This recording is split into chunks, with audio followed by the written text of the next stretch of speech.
2018. Selain itu, mahasiswa aktif melakukan pengawasan terhadap pelaksanaannya. Hal tersebut diungkapkan Ketua Panwaslu Kabupaten Buleleng, Ketut Aryani.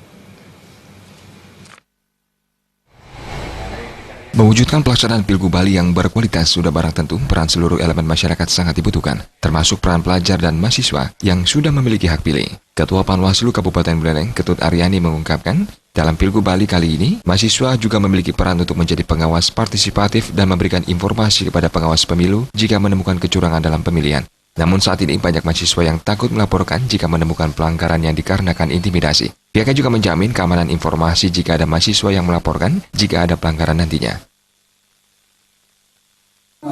Agar mahasiswa juga dari sisi pengawasan akan ikut menjadi pengawas partisipatif dan ikut serta bagaimana menciptakan atau mewujudkan pemilu yang demokratis di Kabupaten Buleleng.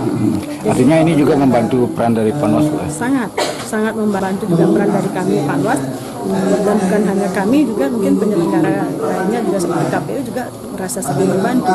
Dengan begitu kan ikut mensosialisasikan secara langsung juga pada pemilu, karena mahasiswa ini adalah merupakan garda terdepan bagaimana mewujudkan pemilu secara demokratis khususnya di Kabupaten Buleleng. Proses pemilu dan pengawasan yang baik nantinya akan menghasilkan pemimpin yang baik dan berkualitas. Peran mahasiswa dalam hal ini harus mampu menentukan pilihan dan membantu pengawasan, sehingga akan terpilih pemimpin yang mampu membawa perubahan dalam 5 tahun ke depan. Komang Yuda, Bali TV.